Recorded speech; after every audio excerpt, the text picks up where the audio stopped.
Hello everyone, welcome back to our channel KIT centres, जहां हम आपको बहुत अच्छी और बेहतरीन एजुकेशन प्रोवाइड करते हैं। आज की इस वीडियो में हम बात करने वाले हैं प्रेगनेंसी से लेकर लैक्टेशन के बारे में, यानी किस तरह से कौन से हार्मोन अपना क्या रोल प्ले करते हैं, बेबी का डेवलपमेंट किस स्टेजेस से गुजरता है, हर महीने बेबी के डेवलपमेंट में क्या नए नए फेजेस आते हैं। चलिए स्टार्ट करते हैं अपनी इस वीडियो को। जैसा कि मैं कोमल त्रिवेदी स्वागत करती हूँ आपका इस वीडियो में। आज की इस वीडियो में सबसे पहला जो हमारा टॉपिक है वो है प्रेगनेंसी।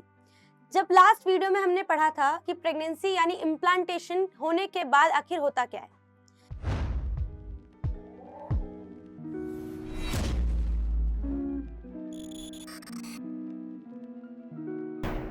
चलिए पहले बताते हैं, प्रेगनेंसी यानी जब ब्लास्टोसिस्ट, एक ऐसा स्ट्रक्चर जो 16 to 32 ब्लास्टोम ईयर्स के बाद बनता है, इस स्ट्रक्चर को जाकर अटैच होना होता है एंडोमेट्रियम वॉल यानी यूट्राइन वॉल के साथ। तो अटैचमेंट के लिए आखिर कौन से स्ट्रक्चर बनते हैं, किस तरह बनते हैं, ये सब क्या है।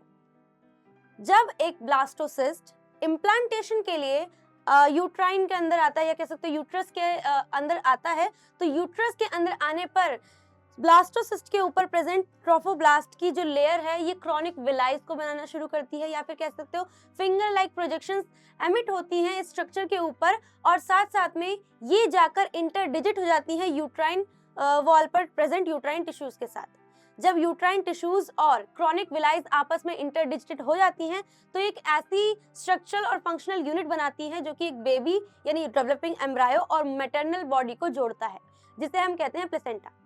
प्लेसेंटा एक ऐसा स्ट्रक्चरल और फंक्शनल यूनिट है जिसे हम एंडोक्राइन ग्लैंड भी कहते हैं। इसके पीछे रीजन ये है क्योंकि ये एक ऐसा ग्लैंड कह सकते हो, या कह सकते हो कि एक ऐसा स्ट्रक्चर है जो हार्मोन्स को भी रिलीज करा रहा है, प्लस न्यूट्रिएंट्स और नरिशमेंट का प्रोवाइड करना बेबी तक, और बेबी के जो वेस्ट हैं, टॉक्सिक प्रोडक्ट्स हैं, या फिर कह सकते हो बेबी की बॉडी के अंदर प्रोड्यूस होने वाले CO2 हो गए या वेस्ट प्रोडक्ट हो गए, उसको मैटरनल ब्लड में मिक्स कर बाहर करने का काम करता है। यानी मदर बॉडी में से जितने भी न्यूट्रिशन, जितने भी नरिशमेंट, जितने भी जरूरी कंपोनेंट्स हैं वो सब बेबी तक पहुंचाना, डेवलपिंग एम्ब्रायो तक पहुंचाना, और एम्ब्रायो से प्रोड्यूस होने वाले वेस्ट प्रोडक्ट्स और कार्बन डाइऑक्साइड एंड अदर चीजों को मैटरनल बॉडी में मिक्स कर उसे बाहर की तरफ एक्सक्रीट कराने का काम प्लेसेंटा का है। ये प्लेसेंटा जिन हार्मोन्स को रिलीज करती है उन हार्मोन्स में सबसे पहले आता है HCG, HPL और रिलैक्सिन हार्मोन। ये वो 3 एसेंशियल हार्मोन्स है जो सिर्फ और सिर्फ एक विमेन के अंदर प्रोड्यूस होते हैं, वो भी उनकी वो भी उनकी प्रेगनेंसी के टाइम पर। यानी HPG, HCL और रिलैक्सिन हार्मोन सिर्फ और सिर्फ विमेन्स की बॉडी में प्रोड्यूस होंगे, वो भी सिर्फ और सिर्फ किसके टाइम पर, आपकी प्रेगनेंसी के टाइम पर। अब बात करते हैं आगे। जब कोई विमेन इस प्रेगनेंसी के दौर से गुजरती है तो यहाँ पर कुछ हार्मोन्स ऐसे हैं जो कि हर दम अपने जो लेवल हैं उनको इंक्रीज करते हैं, जैसे कि ईस्ट्रोजन, प्रोजेस्टेरॉन, कॉर्टिजोल, थायरॉक्सिन। ये ऐसे हार्मोन्स हैं जो कि जब प्रेगनेंसी का स्टेज आएगा उस टाइम पर ये इंक्रीज होना शुरू होंगे, और जब तक पार्चुरेशन हो नहीं जाती तब तक ये अपने लेवल को इंक्रीज करते रहेंगे, मेंटेन करते रखेंगे, डिक्रीज नहीं होंगे, कि ताकि बेबी का जो जरूरत है या नरिशमेंट और न्यूट्रिशन है प्लस उसकी जो प्रोटेक्शन है वो सारी की सारी अच्छे तरीके से हो सके, एक बेबी फुली अच्छे से डेवलप हो सके। अब बात करेंगे हम डेवलपमेंट ऑफ बेबी के बारे में, यानी आखिर किस महीने में कौन से ऑर्गन्स या किस महीने में किस तरह के फेजेस से गुजरता है एम्ब्रायो, या एम्ब्रायोनिक डेवलपमेंट आखिर होता कैसे है। ठीक है, सबसे पहले बात करते हैं development of baby. Development of baby के अंदर सबको पता है एक गेस्टेशन पीरियड, यानी एक ओवरऑल टाइम पीरियड जो कि बेबी के डेवलपमेंट के लिए लगता है, वो है about 9 months.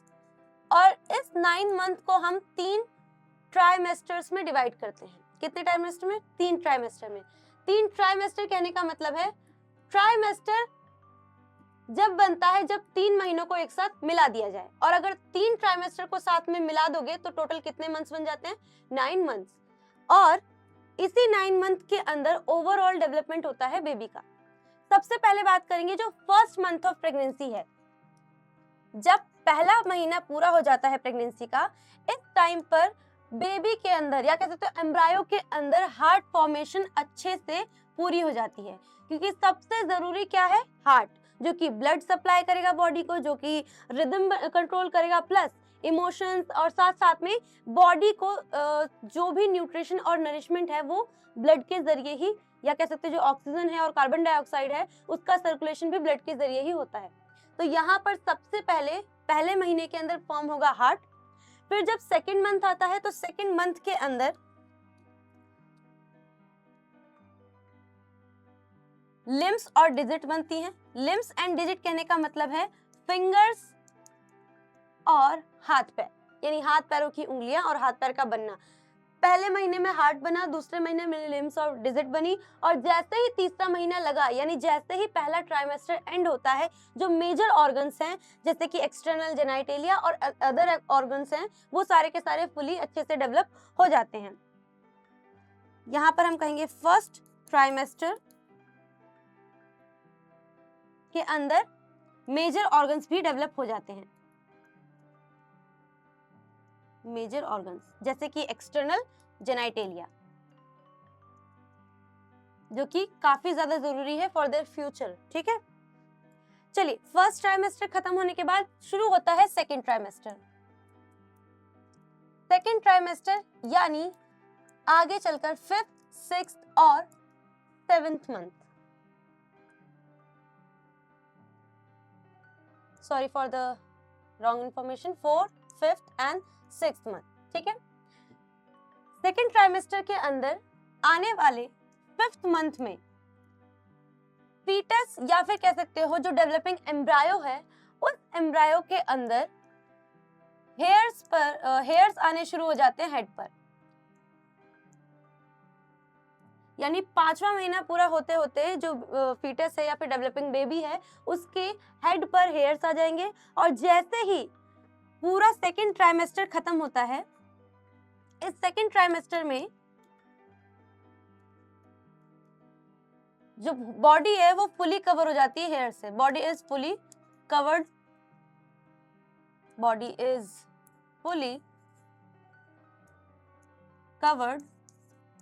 With hairs. Fully covered with hairs कहने का मतलब है जैसे कि आईलिड्स का आना, आई लैशेस का आना,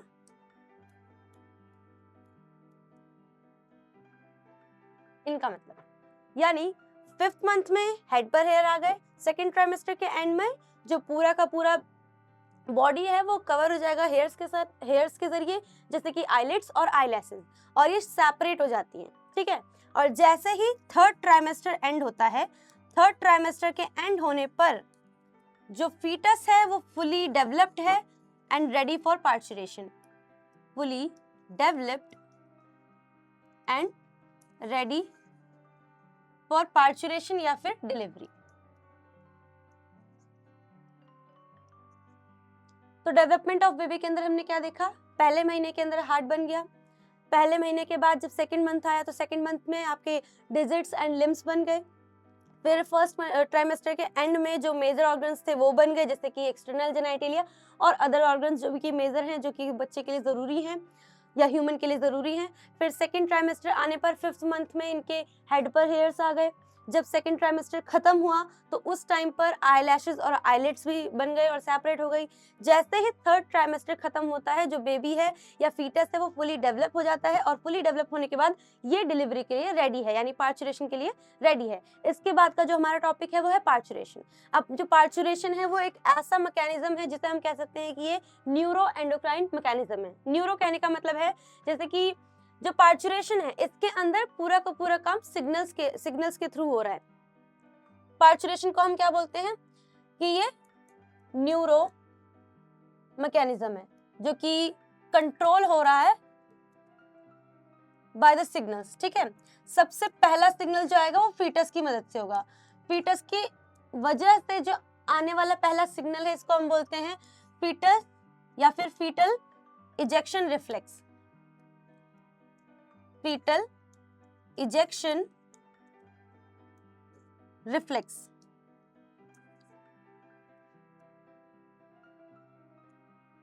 इजेक्शन रिफ्लेक्स, ठीक है। ये जो फीटल इजेक्शन रिफ्लेक्स है ये किस किस की मदद से आएगा? पहली बात तो फीटस की मदद से और साथ साथ में प्लेसेंटा की मदद से। प्लेसेंटा एक ऐसा बॉडी है फीटस का जो कि जब तक बेबी वोम में है, जब तक बेबी अपने डेवलपमेंट के फेज से गुजर रहा है और जब तक कि पार्चुरेशन हो नहीं जाती तब तक साथ निभाएगा।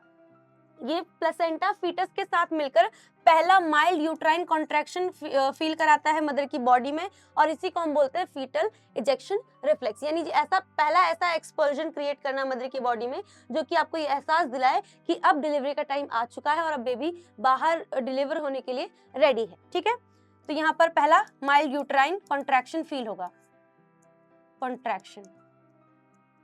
ये पहला माइल्ड यूट्राइन कॉन्ट्रैक्शन मदर की बॉडी में ऑक्सीटोसिन हार्मोन को रिलीज के लिए बहुत जरूरी है। जैसे ही पहला माइल्ड यूट्राइन कॉन्ट्रैक्शन आएगा, ऑक्सीटोसिन हार्मोन रिलीज होगा, और ये ऑक्सीटोसिन हार्मोन जैसे जैसे रिलीज होता जाएगा वैसे वैसे जो मदर की बॉडी है उसके अंदर stronger and stronger contraction rate बढ़ जाएगा, स्ट्रॉन्गर एंड स्ट्रॉन्गर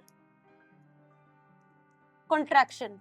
जैसे ही stronger and stronger contraction rate बढ़ता जाएगा वैसे वैसे ऑक्सीटोसिन का रिलीज बढ़ता जाएगा, यानी जितना ऑक्सीटोसिन रिलीज हो रहा है उतना ही मदर की बॉडी में यूट्राइन कॉन्ट्रैक्शन बढ़ता जा रहा है। जितना यूट्राइन कॉन्ट्रैक्शन बढ़ता जाएगा उतना ही रिलीज ऑफ ऑक्सीटोसिन पॉसिबल होगा। तो ये दोनों एक दूसरे के लिए काम कर रहे हैं कि जैसे ऑक्सीटोसिन रिलीज हुआ यूट्राइन कॉन्ट्रैक्शन बढ़ा, यूट्राइन कॉन्ट्रैक्शन बढ़ा तो ऑक्सीटोसिन रिलीज हुआ, और एक ऐसा टाइम आएगा जब baby by the medical help या फिर नॉर्मल डिलीवरी पार्चुरेट हो जाएगा या फिर डिलीवर हो जाएगा। और अभी भी डिलीवरी के बाद भी जो मदर बॉडी है और बेबी की जो बॉडी है, ये बॉडी प्लेसेंटा के थ्रू कनेक्टेड रहेगी, जिससे बाद में डॉक्टर्स क्या करते हैं, इसे रिमूव कर देते हैं, यानी कट कर कर टाइट कर दिया जाता है, और जो बाकी बचा हुआ प्लेसेंटा है वो मदर की बॉडी से आउट कर दिया जाता है, यानी साफ कर दिया जाता है, कि ताकि नेक्स्ट टाइम पर नया प्लेसेंटा खुद बन सके।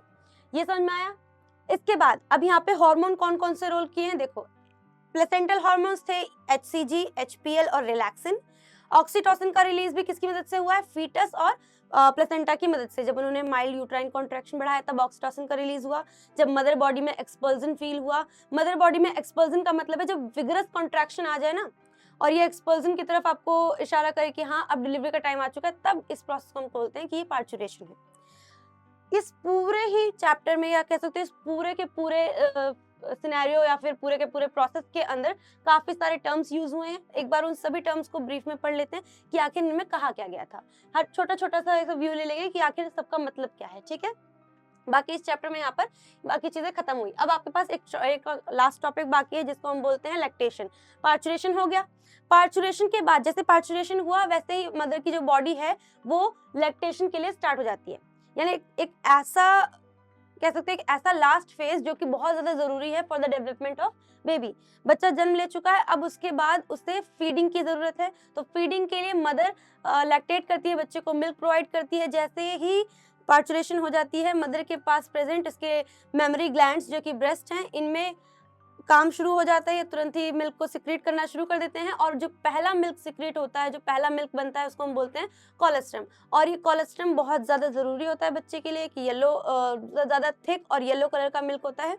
क्यों ज़रूरी है? क्योंकि ये जो पहला मिल्क है जिसके अंदर भरपूर एंजाइम्स होते हैं, इम्यूनोग्लोबिन्स पाए जाते हैं, जो कि बच्चे के इम्यून सिस्टम डेवलपमेंट और उसकी जो न्यूट्रिशन और नरिशमेंट वाली चीज़ें हैं उन सबको पूर्ति करने के लिए ये कोलेस्ट्रम होना ज़रूरी है। इसीलिए बोलते हैं कि बच्चे को 6 महीने तक जो मदर है उसके मिल्क पर फीड करना ज़रूरी है, उसे और कोई चीज़ देने की ज़रूरत नहीं है। चलिए, यहाँ पर ये चीज़ें पूरी तरह से कंप्लीट हो गई। क्या क्या पढ़ा हमने शुरू से पढ़ा गैमेटोजेनेसिस यानी गैमेट्स का फॉर्मेशन, फिर उनका फ्यूजन यानी फर्टिलाइजेशन, उसके बाद हमने पढ़ा इम्प्लांटेशन के बाद हमने पढ़ा कैसे हो रहा है development, embryonic development, then parturition, और लास्ट टॉपिक हमारा क्या था? लैक्टेशन। अब इन टर्म्स को अच्छे से एक बार देख लेते हैं। चलिए, इस पूरे चैप्टर के अंदर हम एक क्विक रिकैप लेते हैं। सबसे पहले हमारा पढ़ा गया था गैमेटोजेनेसिस यानी फॉर्मेशन ऑफ गैमेट्स,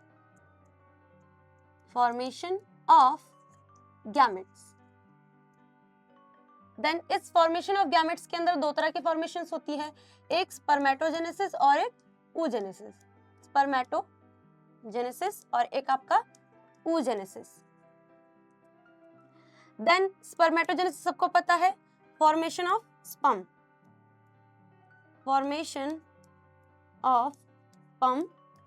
और oogenesis है फॉर्मेशन ऑफ ओवम या ओवा या फिर कह सकते हो एग।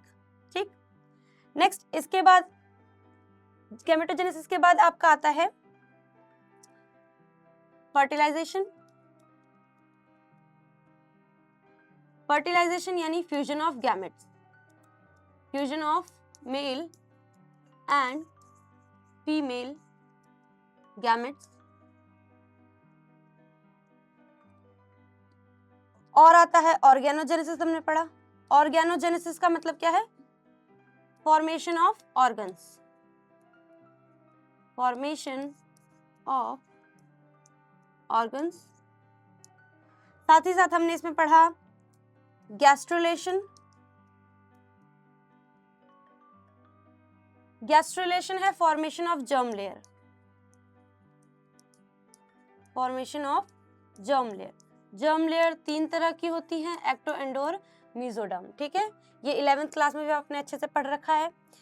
फिर इसके साथ साथ में, गैस्ट्रुलेशन के साथ साथ में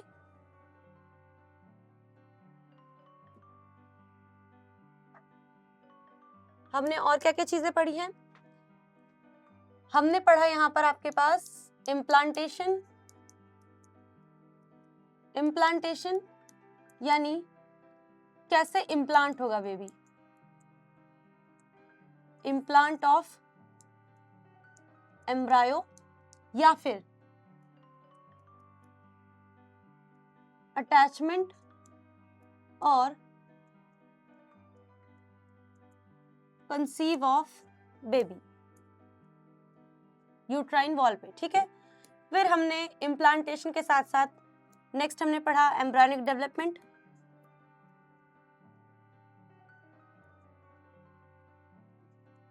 एम्ब्रायोनिक डेवलपमेंट के अंदर हमने बहुत सारे हार्मोन्स के रोल भी पढ़े। फिर हमने पढ़ा पार्चुरेशन, जिसे हम कहते हैं डिलीवरी ऑफ बेबी। हमने जाना गेस्टेशन पीरियड, गेस्टेशन पीरियड जिसे हम कहते हैं ड्यूरेशन और time interval for baby development, duration और time interval for baby development, ठीक। लास्ट हमने पढ़ा लैक्टेशन, जिसे हम कहते हैं फीडिंग ऑफ बेबी, जिसके अंदर सबसे पहला मिल्क क्या कहलाता है? कोलेस्ट्रम, जो कि रिच न्यूट्रिएंट से है, रिच न्यूट्रिएंट है, मतलब न्यूट्रिएंट की मात्रा की कमी नहीं है, बहुत ज्यादा न्यूट्रिशनस है, बच्चे के लिए बहुत ज्यादा जरूरी है, ठीक। साथ ही साथ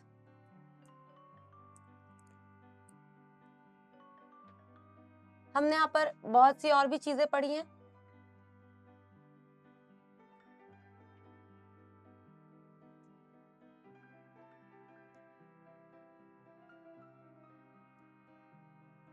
हमने यहाँ पर कई तरह के हार्मोन्स के बारे में पढ़ा, जैसे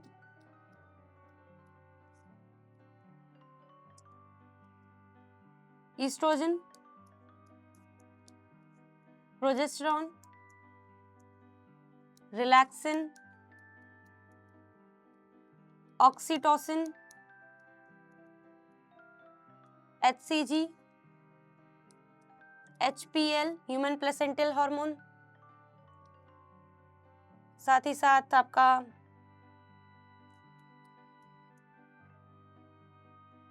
टेस्टोस्टेरोन, एंड्रोजन